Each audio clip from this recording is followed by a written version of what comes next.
We are live now. What's up, ladies and gentlemen? Welcome to the Cooler Heads podcast, where we haven't really thought of a slang yet, or a saying, or a catchy phrase, but we will eventually. And when we do, we will go back to this show and we will edit it and insert it where I'm talking now. So unfortunately, this one isn't going to be live because what do you got going on? See all these boxes behind me? Yeah, see that? So I'm currently in the process of moving. And it's going to be interesting over the next little while, and it's going to be an interesting work-life balance. I'll say that because we're moving into a new house, right? But the new house, originally when we went through the idea of like, well, let's get a new house, it's under construction. Like we're not a rich, fancy type of people that we were able to go to an architect, build this house. We're just buying a house that they're already building in a neighborhood. No big deal. But nothing wrong with that.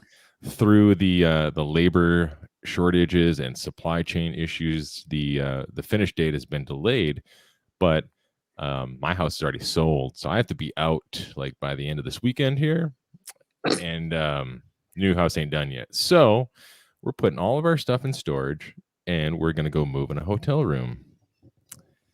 Me and my whole family are gonna live in a hotel room for 3 weeks. Now, we could have got like an Airbnb. I did look into that, but for 3 weeks, for like the closest Airbnb that was suitable was a little tiny apartment for $2,000, and I'm like, I can get a hotel room for like $400 a week because you get a weekly special. So I'm not sure if that's a hotel or maybe that's like, is that the motels? It's a hotel. It's Quality Inn, so that's how you know it's good because it has the word quality in the title. It's where the gypsies and vagabonds stay. I have a kitchen in this one. Kitchenette. Do you? Oh yeah. You must have a suite. Yeah. I think all of them are standard like that. Like all of them are king suite. So like last time when my wife and kids came up to Oklahoma, all the kids stayed in the bed. There was 2 beds and then there was a fold out. So there was enough room for all 5 of us because we're a party of 5. I think I might secretly rent the hotel room next to ours and sneak over there and like stay there for a half a day every once in a while. Just get like a break.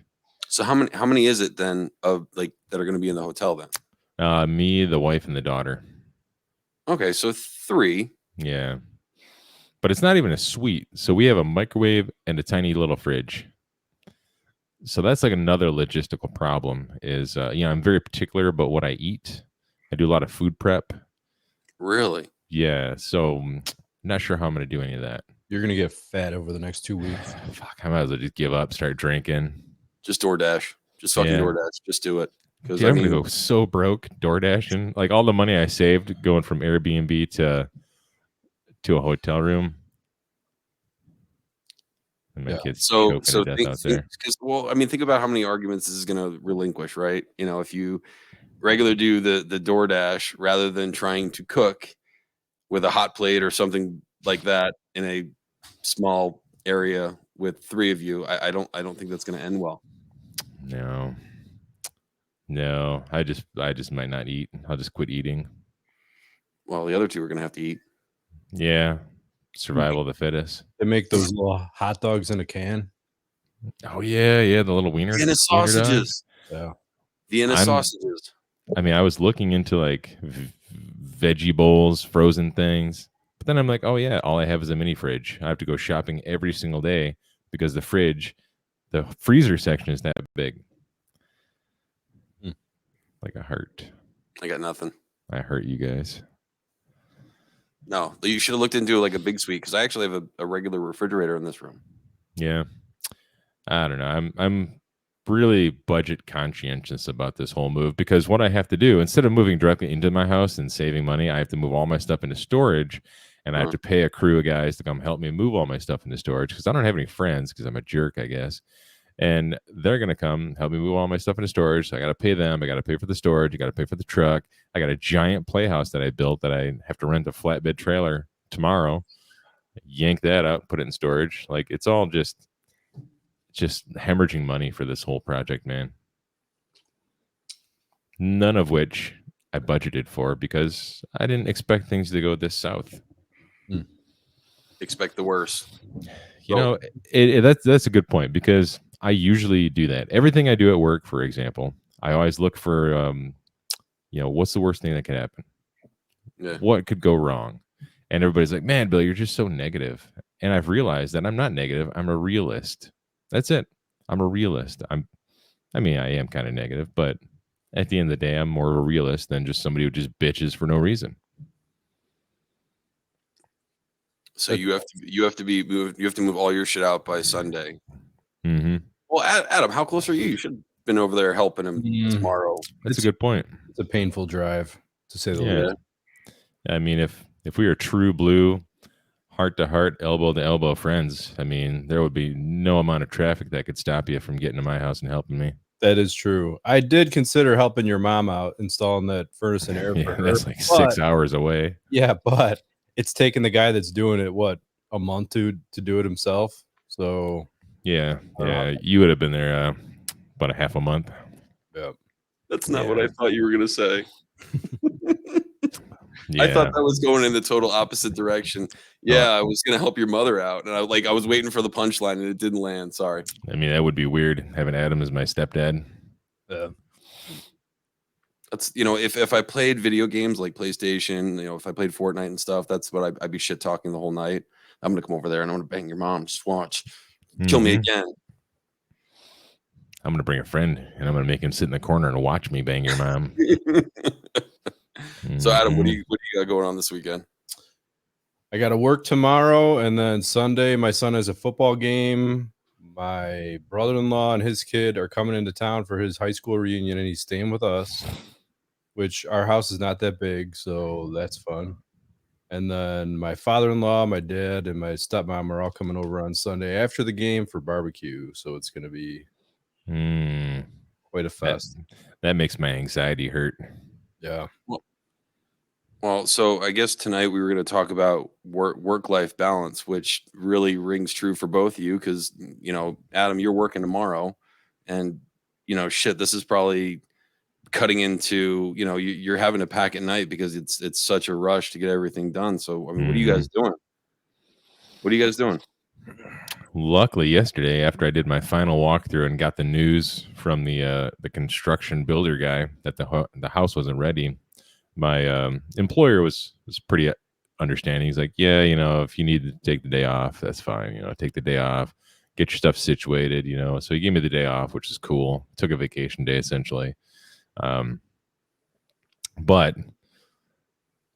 quick segue over to what was the subject for tonight? It was setting boundaries. That's what it was. Yeah, setting boundaries. At least for me, that's what I consider it. Setting boundaries really it's really what you need to do to create a good work-life balance. You have to set boundaries with your employer, and that's not always easy. I literally just figured that out like this last couple of years, especially since there's such a labor shortage. I think that's helped me figure out the value of a good technician who's not on drugs, doesn't do DoorDash on the side with the work truck, isn't drunk at work.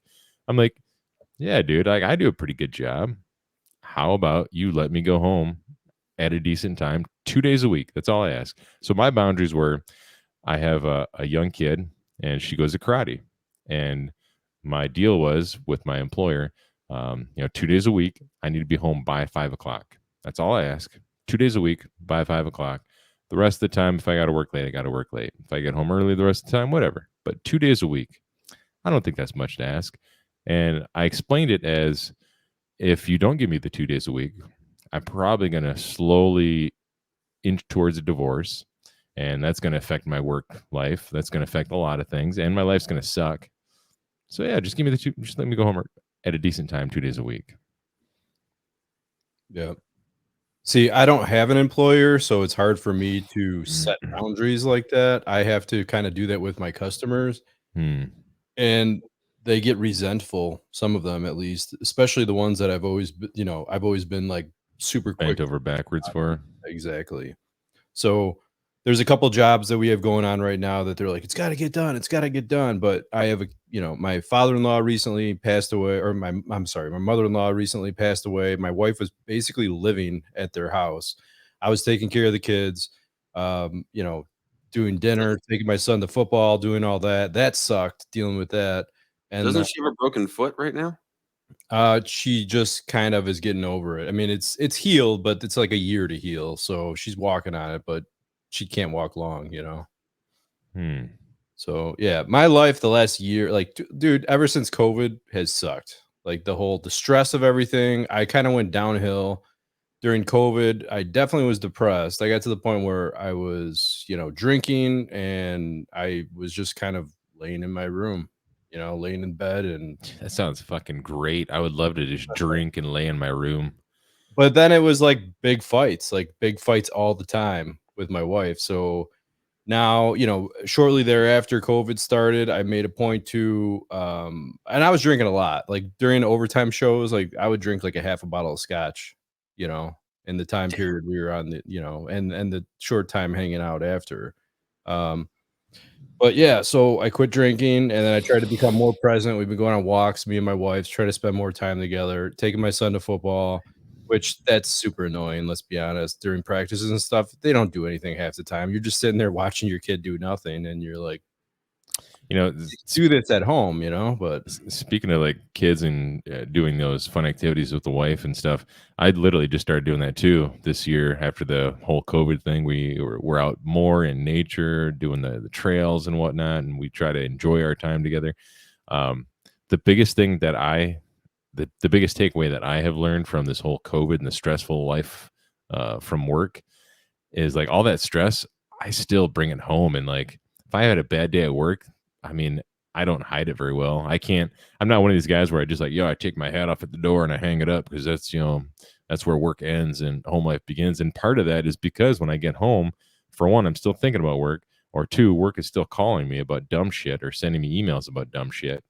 And, that's where the boundaries come into place. Like you have to set up these boundaries. At least I do. I had to set boundaries. I don't answer my phone when I'm at home anymore for work. Shoot me a text, which is another thing. Like, why don't people fucking text anymore? What is with everybody calling you? Fucking shoot me a text, bro. That's I called you today. I know I pissed you off for sure. Oh man, I almost threw my phone in the fucking river. I don't even live near a river. I left it up to Adam. I wasn't going to call you. I tried texting you before. I was like, he'll answer. This has nothing to do with what we're talking about, but what really makes me the angriest is when I text somebody and then they call me, even though it's like a simple question that you could simply text back. Like, hey, do you want this thing that I have that I do not need? Yes or no? Let me call you, because this is going to take 15 minutes of nonsensical conversations, and then we'll get to the actual subject in hand. Yes, I do want that thing. Anyway. See, it was hard for me to set boundaries because like I've always wanted to help people out. Always. Ever since I started this trade, I had a real bad experience where a guy told me I was going to be a piece of shit. And so I was like, if I ever get decent at this, I'm going to just help everyone out. And so I don't know how many times like I get the death stare, or 10 o'clock at night, 1 o'clock in the morning, my phone rings off and I'm answering it, and I'm deaf. So like I inherently just talk excessively loud. From years of just being in these mechanical rooms and being like, oh, I'm going to be in there 5 minutes. So I don't need hearing protection. And then I end up being in there for an hour and a half. So now I'm half deaf. So I'm talking really loud. So that's messed up, and basically yelling. And she's like, I'm getting the death stare. Like, you need to put that fucking phone down now, or I'm going to leave. So like work, I've always had a good rapport with most places that I've ever worked, where I work my ass off for you. I do what I have to do. I go above and beyond. I'm working. I usually average anywhere from 85 to upwards of 120 hours a week, depending on the time of year. And it was just because, but I would call my wife. The worst thing is like I would call my wife because like I'm trying to make sure that I'm present for the kids. I have 3 kids, and I would call her up and be like, hey, it's already 6 o'clock. Do you mind if I work a little bit later? Like I'm already going to be late for dinner or everything else. Yeah, go ahead. And then I get to the service call, and that's like a half an hour later. Well, what time are you going to be home? Well, the kids are acting messed up, and this and that. I just need you home. And I'm like, I asked, you told me I could work. You told me I could go make money. That doesn't matter. No. So like, is that like a double standard maybe, or what is that? I don't know if that's a double standard. He should want to come home. Yeah, that's it. That's what they want to hear, is they want you to want to come home. Yeah. But then hold on. Then it's the, hey, your paycheck was only this week. Yeah. You told me to come home. You told me to come home. Dude, 100%. 100%. You're like, hey, why do we have to get the great value mashed potatoes? Why can't we get the good mashed potatoes? I don't know.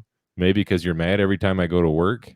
Mm-hmm. You know, that's why we all wear Velcro shoes and our kids get free lunch because you don't let me work. Come on now. Well, this is why we started this whole thing, right? Just to because like just to compare, because no one talks about this shit, and I'm just like, when I start talking about this to someone else, because like I usually never get mad. I remember the one time my wife was just angry at me because she wanted me home for something, and I was like, I have a meeting I have to be at, and then I will be home at exactly this time, and you already approved this. I have it down on the calendar. It shows, that, hey, it was all on the family calendar that I was going to work late tonight. Well, I need you home. And then the double standard hit, and then I fucking lost it, and I just started yelling on the phone, like, you need to make up your mind. You can't tell me to do one thing that, hey, I need you to work more because we got this extra payment of something that came in. Kid wants to do baseball, whatever, and then start yelling at me that I'm not home. I've literally said like almost the same thing word for word. It's like we can't have a nice car, nice house, and also me be home all the time. Like we can't have that. That doesn't work that way. Or the other thing is, and not to bash on my wife. I mean, she's never going to watch this, but she's very, very patient. She's a very patient woman. But where was I going with this story? Say something evil about her. Well, I mean, I don't have time enough for all the evil things, but the double standard of we can't have a nice car, nice house, and come home all the time. Like it just, I don't know. It has led to just so many arguments. There was some other point I was going to make with that story. I'll remember here in a second. Well, and anytime like I would end up getting a promotion or something, like we would upsize. Hey, we're gonna move into a nicer neighborhood. Hey, we're gonna get a nicer car, and I'm like, if we keep doing all this stuff, you're just going to have to work the same amount. Even though I'm getting paid more, I'm still going to have to work the same amount of hours because we've just upped that shit. So if we would have stayed in a farmhouse in the middle of bumfuck nowhere, we'd have a lot more things. Throwing money in the bank, stacking cash away. Investing. Oh, that's what it was. So my wife, ever since like COVID and like the schools kind of shut down, we had to do homeschooling. She went down to working part-time. Barely even part-time, and it was a good choice. Like happy to do it. I'm glad we did that because it helped out with my daughter because she's the wife is more present. We're not having babysitters raise our kid, which is really weird. And the homeschooling thing helped out, but there was times where she's like, well, you should just do this. You should do this. Your job is easy. What you do is easy. This is hard. I'm like, we could easily switch. You go work all the time and pay all the bills, and I'll stay home and do this. And then I'm like, but wait, you don't have the earning potential. Not saying that like I'm some superior person, but that's just a matter of fact. You know, so like I have to work. I always like for the longest time, I would always compare, like, because I would come home and then she would bitch about how bad her day was and how crappy everything is on a daily basis that she has to deal with and everything. And I'm like, I was laying in mud while a pipe was dripping on my head in a crawl space while I'm trying to fix it with a pro press gun in the dark by myself with a flashlight that died. You know what I mean? And you're complaining about your day, and I'm like covered with mud. I'm like, yeah, like, but the thing is, like, it's different. You can't compare. It's not apples to apples, right? But I would do that all the time, and I was always comparing what I was going through. Same here versus her. You can't see. You have to be a little bit more empathetic. So you have to kind of, my wife and I got into an argument about something. She was upset about something that had happened in her past, and she basically. I was just talking about this today with my aunt. She got upset about something, and I'm just like, are you kidding? Like, that's the reason why you're upset at your life because of this one thing that happened. And I think of all the bullshit that I've had to deal with growing up. And I was like, how dare you? And I had that mentality for a second. And I was like, well, I had to put it in perspective because once again, I just stepped back before I got pissed off. I took a step back and I was like, you know what? If the worst pain in someone's life, like let's just say you broke your foot. That's the worst pain you ever had. Okay. I ended up falling off of a fucking roof, breaking my back. And that's the worst pain I ever had. Now, if you tell me, oh, I broke my foot, I'm like, pussy. It was just your foot, but it's relative, right? It's the worst thing that's essentially happened to you. My And this scale can be is different than your scale. exactly. So you can't just say, you know what, I fucking work hard. I got my own company. You know, I make so much more money than you. No, I mean it's relative, right? So like, you know, there has to be some empathy there. Otherwise, you end up getting resentful of the other person. Mhm. Like, you know, envisioning like, you know, I could be home with the kids and I could be spending time, but no, I got to be out here working 400 hours a week. You know what I mean? So like, you have to walk that fine line and just and kind of like I said, I know I repeat this, And but that's a hard line to walk. Like, you know, a quick segue back to the pandemic life and the depression that followed it for me anyway. Soon after that, I hired a life coach to help me reassess my life goals or some things I still want to accomplish in life that I'm having a hard time achieving. So I hired a life coach to help me kind of break free out of things. And one of the things this life coach has been helping me with is pattern recognition. So like a lot of times when I go into these rages or I come home and I'm already pissed off and I'm flustered and whatever, like it's a pattern. Like I really honestly feel you can choose to feel how you want to feel by either self-talk, um, meditation, however, whatever works for you. You can change how you want to feel. But what happens, especially with me, is I fall into these patterns. I come home, I'm triggered by this, or this, and I immediately go into a rage. I punch the fridge. I'm like, oh, this sucks. I hate my life. Everything's horrible. And then I'm back into the same repeating behavior. But once I start recognizing these patterns, like you guys have mentioned, like you take a step back. Like I wasn't able to take a step back all the time. Instead, I would recognize these patterns now, and then I would stop. It's my kid. Can you hear my kid screaming in the background? A little bit, not bad. I didn't. It's fine. I didn't know if it was. I didn't know if it was if like I'm on the 4th floor of the hotel, so that's why I took off my earphone. I'm like, is somebody else dying? No, you're good. Go ahead, continue. Sorry, You're muted. You're muted. I know. I had to yell at her. Okay. So yeah, going back to these and see, normally what I would do is I'd throw the mic against the wall, I'd storm in the other room, and I'd toss my kid through the window or something. But now I'm much calmer. I have these windows started getting expensive.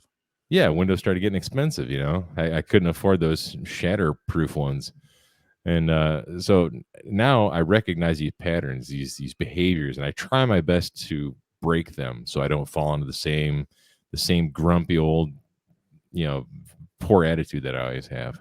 It's not just at home either. It's at work. And I know you still struggle with that because me and you talk about it.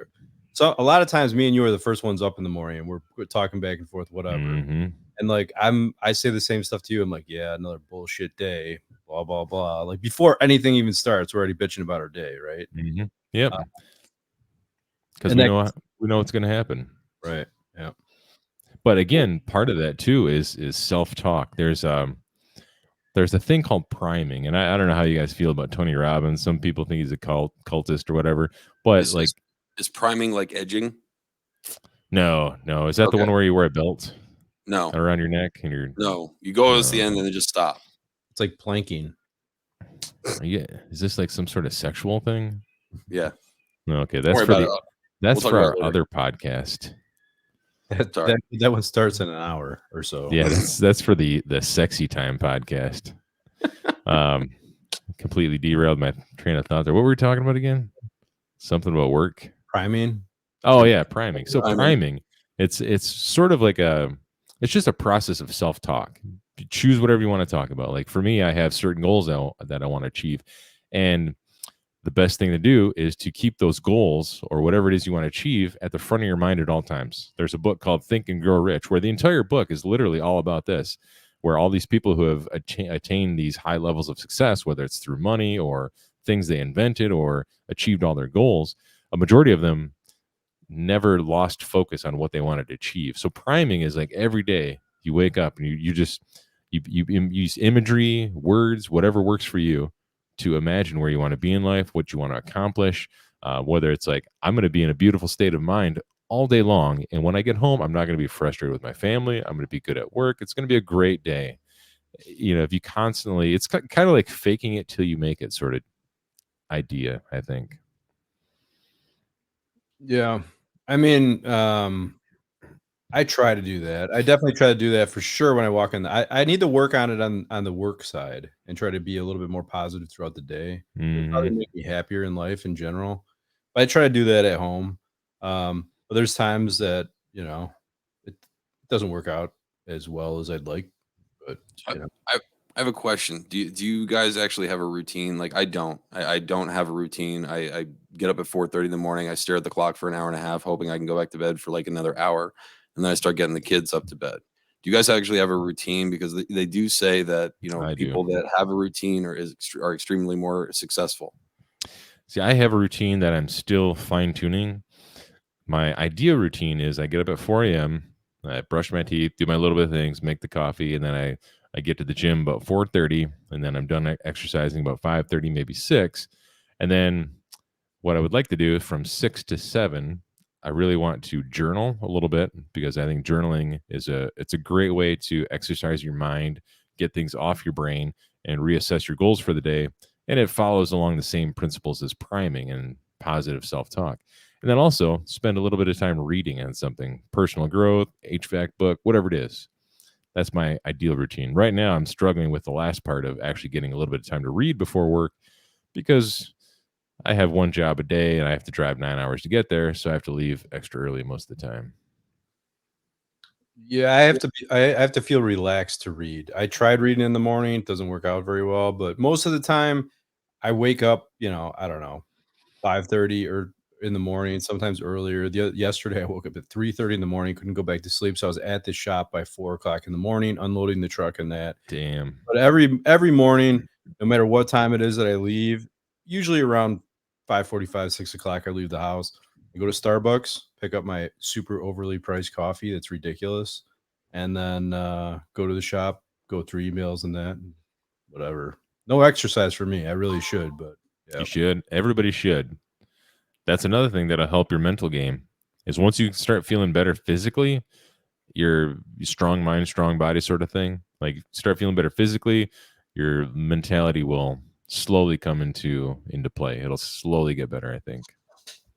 I go for walks, but Joe makes fun of me for walking. He's like, "You need to run, dude." I'm like, "Run." You I'm don't need to run. 40 and I'm fat. I can't Yeah, run. you don't need walking is fine. Like if you can get into a good stretching routine, start really focusing on what you eat, make sure you're eating healthy and stretch. Like stretch, walk a little bit, eat healthy, like you'd be good. No, I tried. Sorry. Get your body out of pain, like especially with stretching, man. Like I had a lot of back problems and stretching has really helped to keep me out of pain. And I mean, if I come home and I had a bad day and I'm in pain, it's even worse. Like I'm talking 2 black eyes for the old lady then. Oh man, I just can't get into I want to get up and go out and work out, and I don't have repetitive stuff bothers me a lot, and I don't know, like even when I try to do like food plans or whatever to eat better, I'll pre-make all the food and I'll do that for about 2 or 3 weeks unless someone's physically like throwing that at, like you're taking this with you today. So I Mhm. lost before I moved down to Texas. I lost um 40 pounds. I Wow. was 194 when I left Connecticut, and I found that 40 pounds in Texas in brisket That and doesn't cheese. surprise me. And like I'm like I'm gonna be better. I'm gonna be better now. I'm older now. It's been 7 years since I moved down here. So 7 years ago when I lost that weight.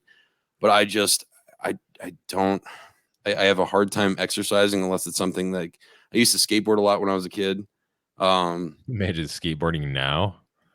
I have 2 longboards, that Oh man. I surf around. It's actually a really good workout, but, like, I've been feeling really shitty. I'm getting some medical stuff taken care of right now, and so sometimes I feel nauseous. Like, I was so nauseous and in pain last night, I went through 8 icy pops just trying to calm my stomach down.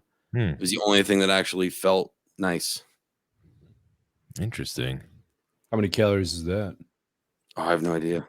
Usually I icy didn't pops are pretty low in calories. I 10 didn't to care. 20.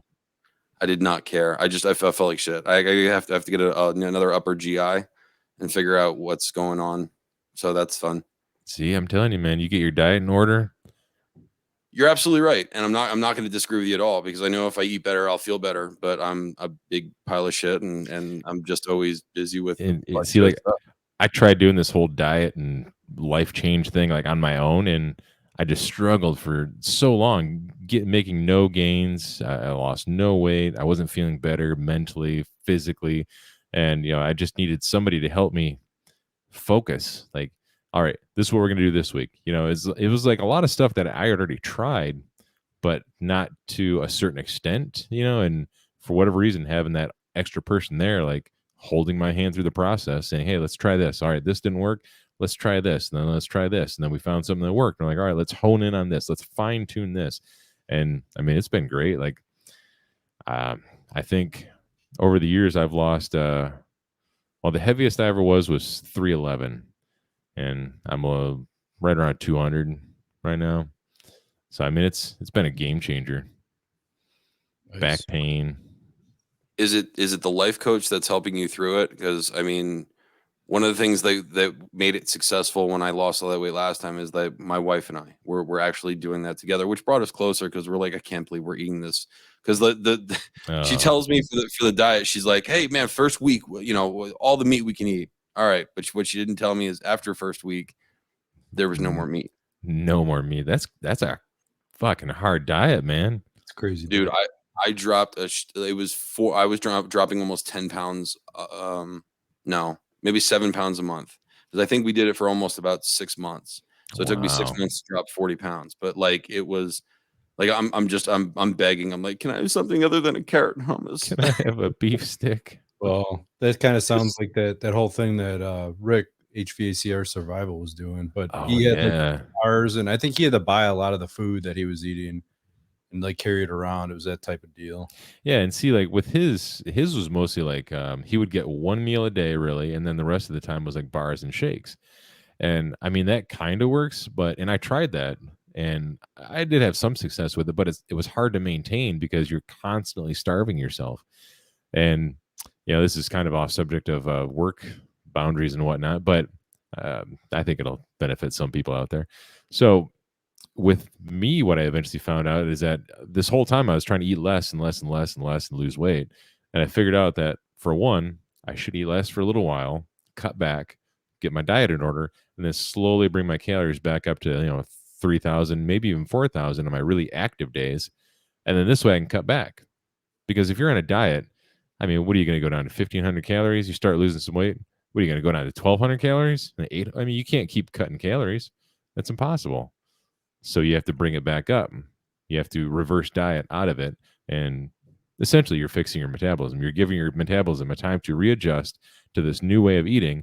And then you bring it up slowly, back up to 3,000, 4,000 of healthy, even meat.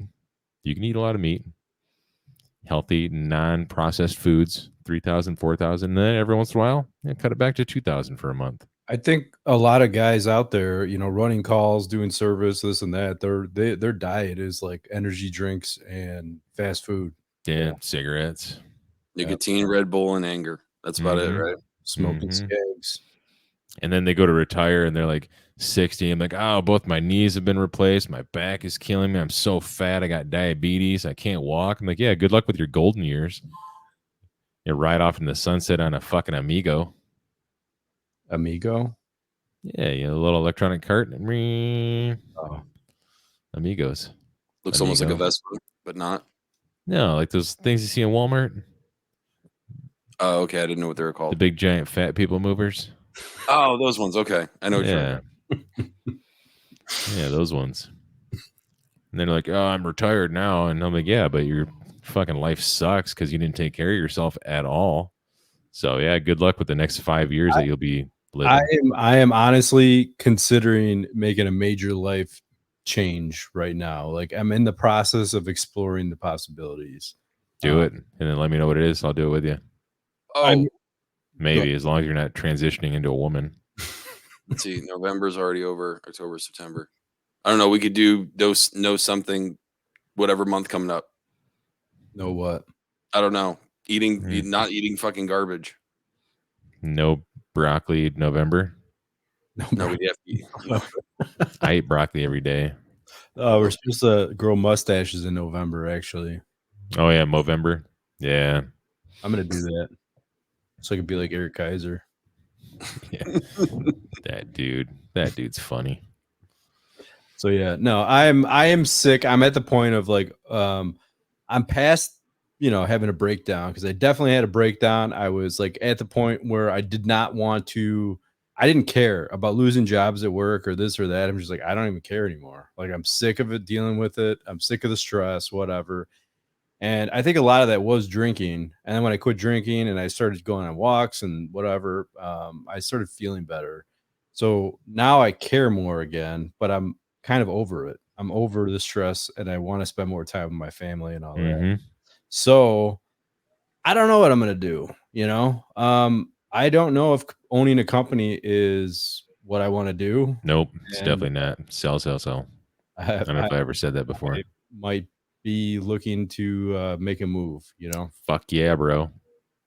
Yep. But like one of the things I've been dealing with over the last probably 2 years is I look at my life as I only have so many days on this earth, and I have a daughter, and each day that I have on this earth with her that I'm not enthusiastically engaged with her and playing with her, and like that's a day that's wasted, and I go to bed feeling guilty about that. Almost every day I go to bed feeling guilty because I look back at my day like, man, Bill, you could have done better. You could have had more fun with her. I get frustrated very, very easily by small people and young children. And a lot of times she does things that frustrate me. So I'm very short with her. And then at the end of the day, I'm like, man, she's not going to want to spend any time with you because you're a dick all day. Is it stuff that you just find that you're like, I'm not doing that because that's just it's dumb. It doesn't make any sense. Like the other day, my son asked me to play Monopoly. I loathe Monopoly. I hate it. I don't see the point of it. It's the most dumbest game. It takes hours. Like my wife is like, come play with Elena and me. I'm like, no, because you guys are gonna be playing for 3 days. No, we're not. 3-4 days later, are you guys done yet? No one went bankrupt. I'm like, see, that's why I don't like playing it. So I played Kids Monopoly with my son, which you play with $20. So I just started buying a whole bunch of shit, hoping I just ran out of money. But like, you got to think about it. It's like, if that's going to bring him that much joy, that's all he wanted from you. That's what I have to. You're exactly right. That's what I have to learn to do. But like, I know the feeling sometimes where you're just like, you know what? I've given everything to my job, and I don't have any more for you. And it's not that I don't love you, kid. Daddy's just. Yeah. It's like my battery is drained at the end of the day. Like my daughter really wants to play Barbies. I don't know how to play Barbies. I don't want to play Barbies, but I think about it. Funny to watch you playing Barbies with your daughter. Oh, it's like my Barbie character is like, hey, Barbie, I'm home from work. Good to meet you again. Just take your what's for dinner, and like it's the most boring Barbie player ever. But what I need to realize is in her world, like that's the biggest thing. That's the most fun thing that she's going to experience the entire day. And that's a memory that she'll carry on for the rest of her life. But instead, she'll look back and be like, oh yeah, my dad hated doing that. He hated doing this. Always yelled at me whenever I tried helping him. Oh yeah, I'm not going to go visit him in the nursing home. Well, I mean, you could do stuff that makes it fun for you and like makes it different for her, right? Mm-hmm. So like if that instance, I mean, because I have 2 girls, right? So I had to do the Barbies thing. You know what I mean? We got some Easter food coloring yet. Let's make that blonde Barbie blue haired. Let's give her a rainbow haircut. Oh, just do some off the wall shit that's gonna be like, Dad, do you remember when we were younger and we dressed up all the Barbies and we colored their hair and we gave them a mohawk? You know what I mean? Mm-hmm. I'm not fun like that. 100%. See, I'm a goofy daddy, so like a lot of times, like my she just turned 11, and she, the other day, because my other daughter's away right now, she said to me, she's like, Dad, you're at a 12 and you need to be at a 7. Stop annoying me. Just try to be fun. Interesting. I know what you said earlier about the Bill, how many days you have that are fixed on this earth and whatnot. I was reading something recently. I don't know if it's true or not, but they said that if, by the time your kid is 18, you've spent 95% of the time that you will ever spend with them in those years. So you only have 5% left to spend with your children after the time that they turn. Yeah, once they move into adulthood. Yeah, and that's another thing that I tell her, because one of the one of the problems that I have with my daughter, and it's not her fault. It's that again, going back to me being easily frustrated by little things that I really have no business even being frustrated about. But again, I'm working on that. Is by the time it comes to playtime, there have already been 2-3 hours of crying and trying to get her to do this, trying to get her to do her chores, do her homework, and it's just like. And then 3 hours later, I'm like, I can't do anything more. This is horrible. Do you want to play Barbies, Dad? No, no. I want to go put my face down in the train tracks. You were Satan spawn 20 minutes ago. Like, I don't this want is to play with horrible. Like, I mean, and then she's like the sweetest little kid. Like, let's go play Barbies, Dad. I'm like, but then I know, like, I have to, because but it takes everything I have in me to just go over there and do it. But I do it in like my own monotone way. I'm like, hey, Barbie, how are you? It's been a good day. Like, nobody wants to play Barbie. She even tells me, like, Dad, you're boring. I'm like, I know. I don't know how not to be boring. Oh, my wife's coming. Hurry, let's hide.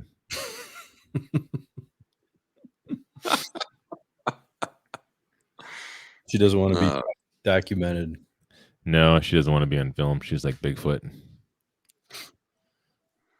I've seen her though. She does exist. So I know originally it was supposed to be work-life balance, but I mean, how do you do it being an owner? Because I mean, that's something like, I mean, I don't think I'm incapable of doing such thing, because I would just tie everything into there all the time. You know what I mean? It sucks. I mean, it definitely sucks. That's one of the reasons why I kind of want out. Does she remember me? I'm the one who brought her to Tim Hortons. Yeah, you're the one that she always says, is that the guy that brought me the donut? Yeah. And it's not even close. It's like somebody that doesn't even look like you. Is that the guy that brought me the donut? I'm like, no, he has a completely different face. I was like at your house, and it was just me and her. You guys were like walking around looking at the thermal camera, and she's like, "You're fatter than my dad." Like, oh. I guess that's a good thing. You're fatter than my dad. I trained her to say that to everybody that comes in the door, because it brings them from here down to here, and it makes me the alpha male of the house. Yeah, it worked, but we were friends after that. So, oh yeah, she never forgot that donut. It's strange, little things like that. Yeah. All right, go play.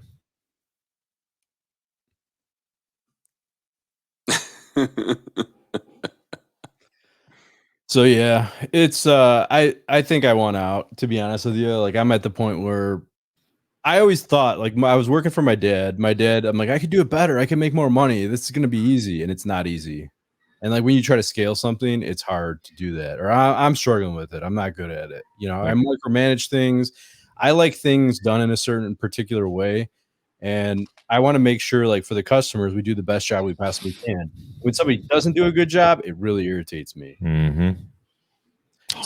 I'm not even a business owner. I completely agree with you.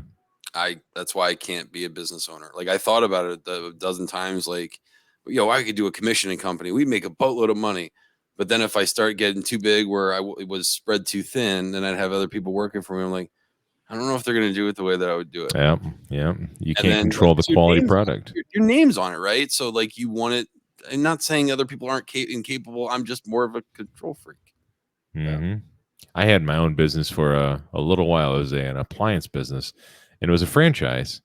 I spent the money to get a franchise because I'm like, I need that extra boost, or at least I thought I needed the extra boost. You know, a well-recognized name. Like, this company was on Undercover Boss. So I'm like, fucking A, bro. I'm going to get a franchise. It's going to be great. I love working on appliances. That's how I got into this stuff. And it was horrible, like absolutely horrible. Like, doing everything, chasing down new customers, chasing down old customers, finding money, like being the accountant, like all the different things you had to do. Plus, I like to try to stay on top of new technology somewhat. So I'm like, and I have to also be a good technician on top of all this other stuff. Horrible. I went out of business, luckily. Fucking skyrocketed into bankruptcy.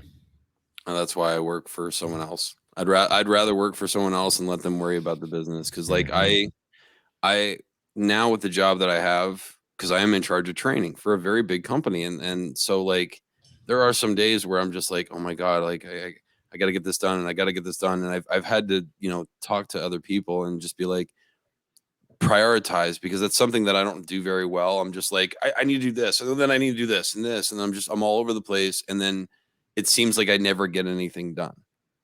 So then I'm stressed, and then don't want to deal with my wife, don't want to deal with my kids. I don't feel good because I feel like a balled up mess.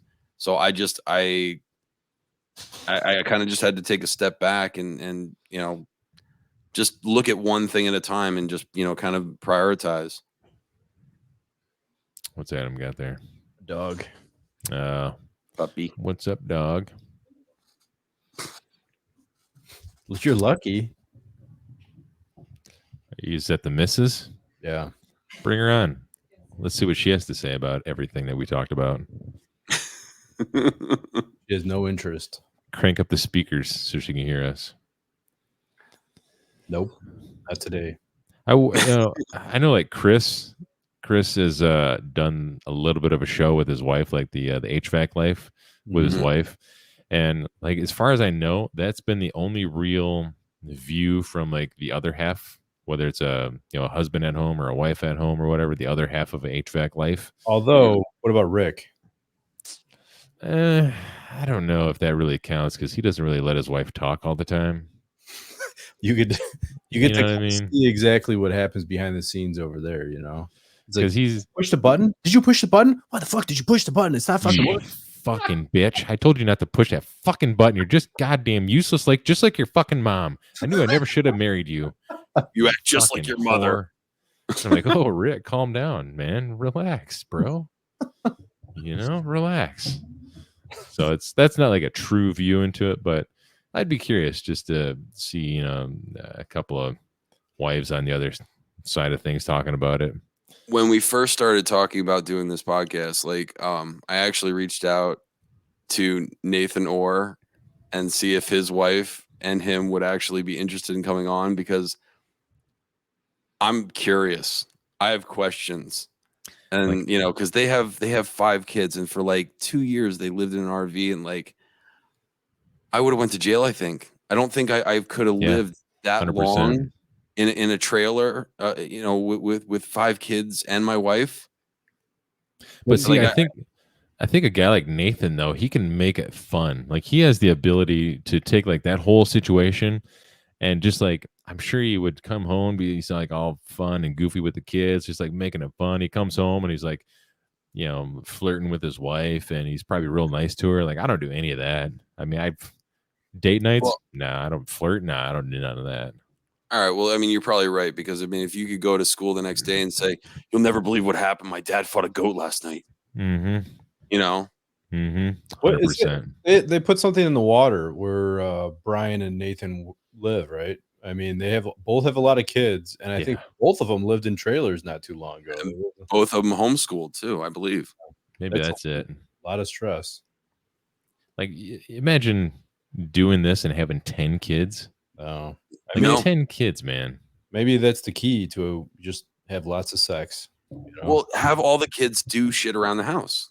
You're doing that, and then there's less stuff that mom and dad have to do. And that, but I can't get my kid to do one thing around the house, let alone 10 kids each doing one thing. So what I found, how do you present it? Just out of curiosity. Well, recently we've been doing the whole allowance route. We've tried like the reward system where, you get extra TV time or tablet time or electronics time, whatever it is. If you do all your chores for the week, help put away dishes. And now we've resorted to like, all right, well, you help her around the house, you get allowance, you get chores. And like, I'll show her all these things she likes on Amazon and be like, hey, you know what? Or Walmart, whatever toy store it is. And I'm like, look at these cool things. You could save up your allowance. If you help out do chores, you get more allowance.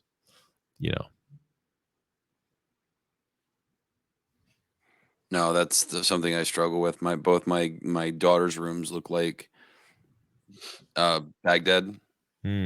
Like just stuff all over the place. Like when my daughter went away for a little bit, we went to clean her room out, just when she gets back, so everything's all nice for her. And I found so many spoons. I was wondering why we actually had to buy more silverware because I don't know where any of the small spoons went. They disappear. Fucking spoon troll took all our spoons. right?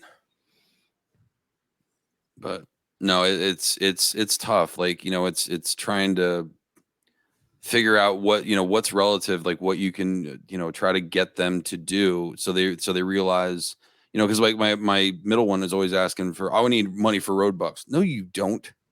So for her Mhm. birthday, we bought her a lottery card, and I was like, well, if you win under $100, it's yours, and then you can use whatever you want, just to kind of put it in perspective. Because I mean, we do the same thing as adults now. Everyone has a piece of plastic, right? So that's what you swipe. So you kind of forget, like, really the value of money. Everybody has a debit card or some sort of card at your house? No, no. I mean, like, in general, we I actually say. we got, so they actually do have a card. There's like a small little bank account they have that when as they do chores, they get money put on that card, so they can use that card for whatever they want. It's not a bad idea. See, I guess maybe once I can get my kid used to the idea of money, how you earn money, the value of it, the value of the things that are associated with it, then maybe I can do the card thing. So that would be much easier than like I got to go to the bank, get cash, bring it home, put it in her little allowance box, and she can save up, But one of the things I did find that's so far worked out pretty good is her allowance. She's only allowed to spend her allowance one time a month. So there's less of that instant gratification, so she can save up longer for like bigger things. Because before, you know, she'd like earn $2 doing chores. Like, let's go. I gotta spend this. Like, and we go to the dollar store and she's spending on something useless. Like, well, that was a waste, So we're trying to teach her a little bit of saving up for things, delaying the gratification. Adam, how many kids do you have? 3. That's fun. All girls? No, 2 boys and a girl. Oldest is gonna be 14, and then 12 and 8. The youngest is the girl, is 8. So we're at the point where the 14-year-old, he really doesn't care to hang out with us very much anymore. That sucks. Yeah, the middle one's kind He of has a phone. yeah, exactly, and a computer and whatever. So yeah, but that's fun. I don't know. I've been helping my daughter lately with math, and it's cool, but it's also frustrating when somebody doesn't get something that you. It's hard for me. I have a hard time putting myself back into somebody else's shoes. Yeah, Like 100%. how do you rewind to the point where like I wasn't comfortable with math? Like I mean like basic math. Yeah, how do you remember the time where you didn't know something? Right. Like trying to teach somebody HVAC stuff. Like try to remember when you didn't know it. I mean, it's hard to do that. Yep. But like I have a similar problem with my kid where we're learning basic arithmetic, but as I'm teaching her, she argues with me all the time. So that's always exciting. I'm like, oh yeah, you're how many years old? 8. I'm 40. Yeah, I think I know 7 plus 7. No need to argue about it. Little things like that. But there's also a different way now to do math, right? I mean, that's something I saw that. dude, I struggle with that. What is Like, that I'm nonsense? having, like, they're like, we want the answer to this equation in a timeline. I'm like, why can't we just put 4 plus 4 equals 8? Why do we got to make a whole 10-second segment and then mark down the number 8 and make sure you start like it like carrying the 1 is like, I don't even know what they call this whole idea of doing math now, but like there's no like carrying the 1, because I would help her and I would show her this and be like, no, we can't do it that way. I'm like, what do you mean? I mean, we're gonna get the same answer. It's just my way is much simpler. And then she would explain to me the way that the school's doing it now. I'm like, well, that's just asinine. Like that's like, why are we writing in cursive? Yeah. That whole thing. Some of the word problems, like the word math problems or whatever, they're just written terribly. Like you're like, what are they? I kind of get what they're trying to say, but it's ridiculous the way they, laid out the problem or whatever. But I don't know. Yeah. The whole Common Core math is a joke. That's what it is. Common Core. Yeah. I don't do well with that at all. Yep. No. You get me on that subject, makes me feel like Karen Compass.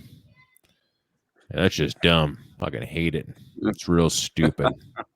That's how I feel about it.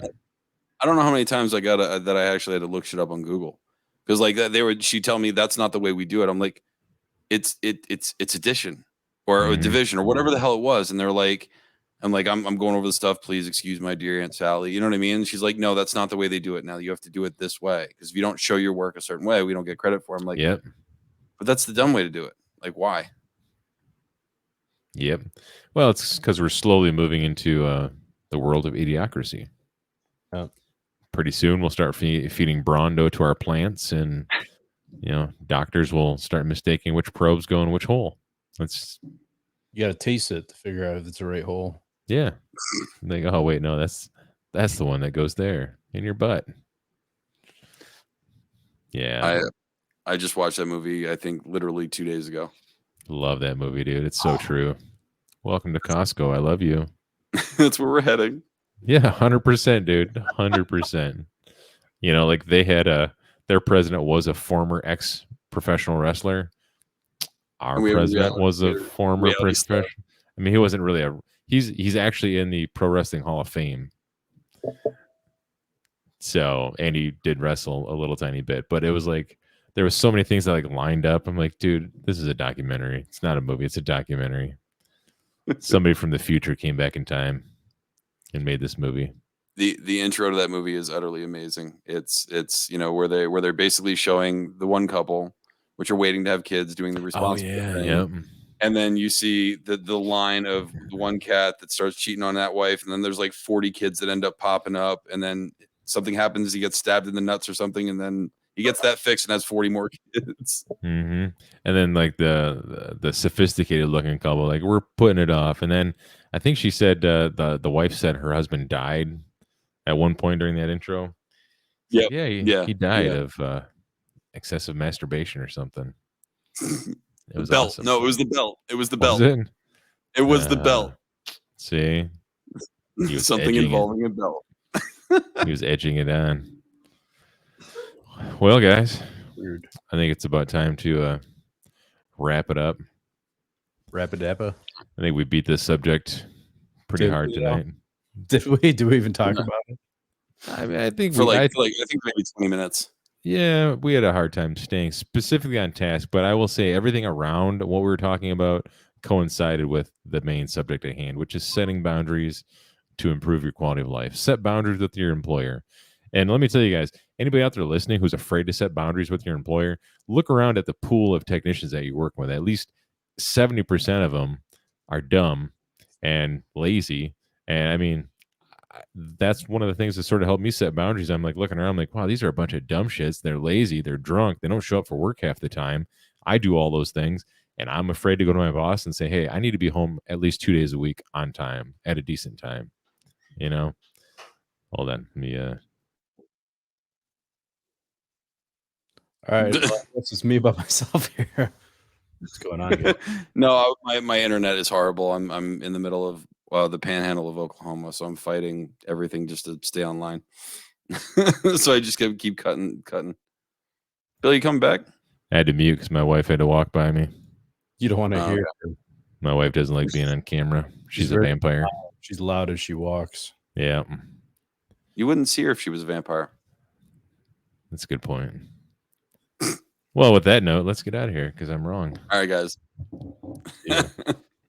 Bye-bye.